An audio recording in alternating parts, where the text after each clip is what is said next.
Valhalla delivered again. For the fourth time, this course hosted the PGA Championship, and for the fourth time, the drama continued until the 18th green.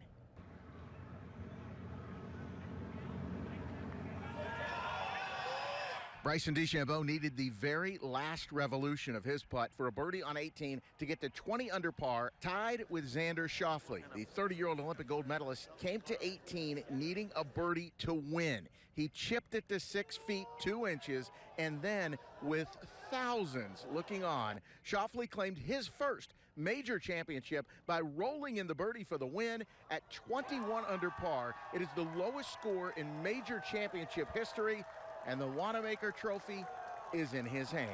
It feels amazing. Yeah, just a wide range of emotions for me. Very satisfying win, and I really can't wait to get back and celebrate with my team. First emotions, proud of Xander for finally getting the job done. I mean, he's an amazing golfer and well-deserved major champion now. He's played well for a long time. I've played against him as a junior, and it's cool to see him. Not only he's just a great human being, but an unbelievable golfer, and it shows this week, and super happy for him. After 12 top 10 finishes and 2 second-place finishes, Xander Schauffele finally clears that major hurdle. He joins Mark Brooks, Tiger Woods, and Rory McIlroy in Valhalla lore.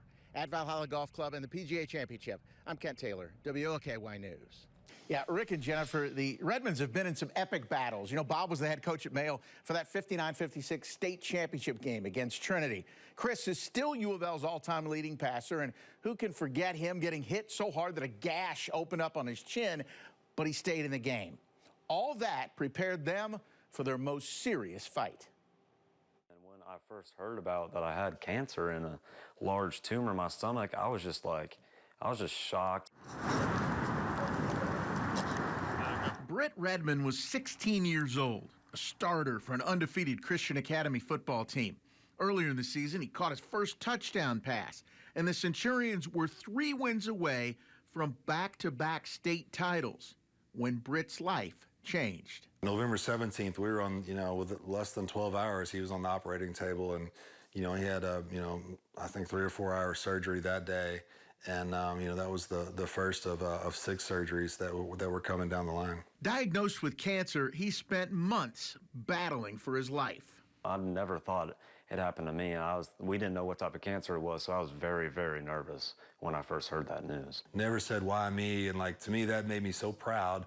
And you do go back to the football days because, it gets you through the sprints or get you through, a tough game or losses and everything else. That fighting spirit got him back on the field as a spectator for Cal's 41-16 win over Bell County in the 3A state title game. It was a little over 2 weeks after his first surgery. It was really just a motivation boost about how many people do truly care about me. Multiple trips to Indianapolis for surgeries and treatments took a toll on his body. And I was about 180, the tops I'd be 185. And after I didn't eat for 10 days, I couldn't digest any food. I went down to 104 pounds. We lost over 80 pounds, in a matter of months. He had an 8-hour surgery with taking a football-sized tumor out of his stomach. And then 4 rounds of chemo, which really just, kills about every, cell you have in your body. He also never gave up on his dream of playing football again. He built up enough strength to return to practice before the season and to put his number 6 jersey back on. I had 6 surgeries. My hospital numbers were 6. I was 6 months out of chemo when I started playing and stuff, and it was pretty crazy how often the number 6 would come up, which gives me a hint that God is watching over me and that he has my back. And then on September 6th, just 296 days after his diagnosis, he was back on the field and caught a pass. Of course, the first pass he catches, he gets drilled in the stomach.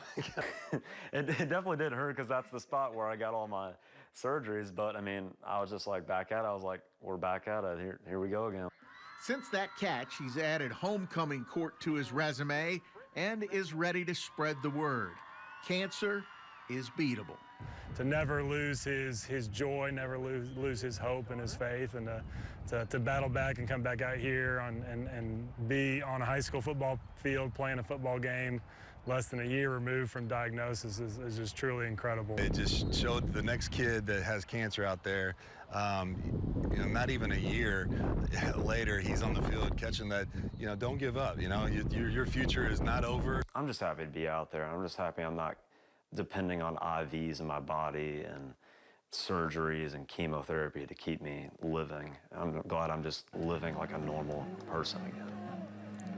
Now, Britt told me that there is still the possibility that he petitions for another year of high school eligibility. He does plan to eventually go to Western Kentucky and study business and communications. And the Redmonds also plan to start a foundation to help other kids fighting similar battles. What a positive attitude. Great story. That kind of helped them get through this, I think, staying positive, the entire family. And it's pretty incredible how quickly he was able to come back. What a great family. And it was in the hospital room with Grandpa Bob there asleep in the corner. Sure. What a great family, the Redmonds. Good The story. best, sure. Thank you, Ken. Be honest with me. It's Masters Sunday. Yeah.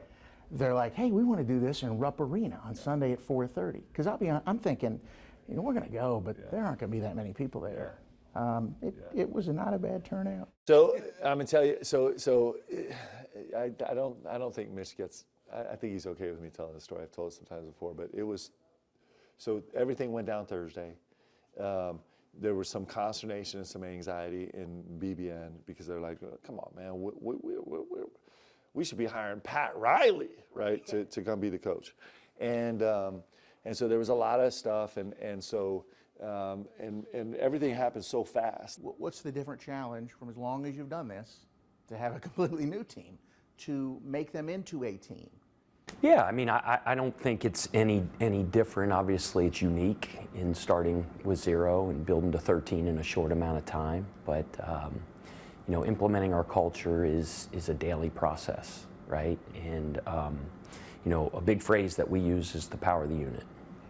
So in our cultural blueprints, these 3 things: relentless effort, competitive excellence, and the power of the unit. And that's the most important one. We say it's based on the most powerful force in the universe, and that's love, loving your teammates. Hey, Jennifer and Rick. Yeah, Rory McIlroy, Tiger Woods, the 2 guys who have won PGA championships here at Valhalla Golf Club.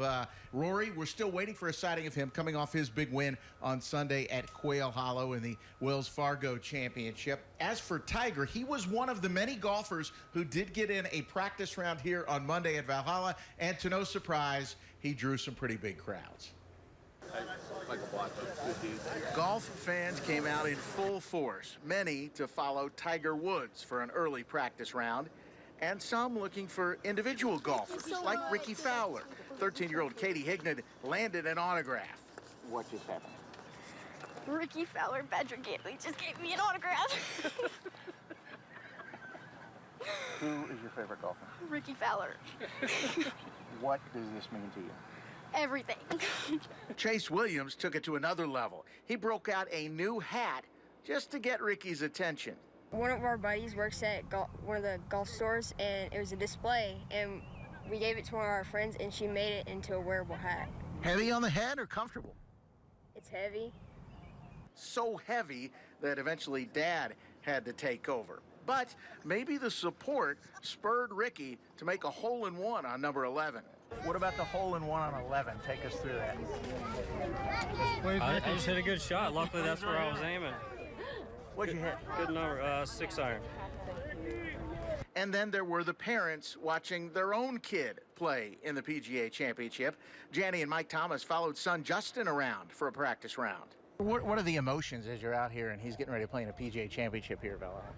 I think we're excited. I know we're excited, but I'm probably more nervous than normal just because of all the people we know and being back, and it's exciting. Mike, are you hearing from a lot of people? Yeah, it took 30 minutes to walk from the clubhouse down to the putting green, people stopping, which is great. I mean, I have a lot of great memories of this area, and, they all support us, and that's cool,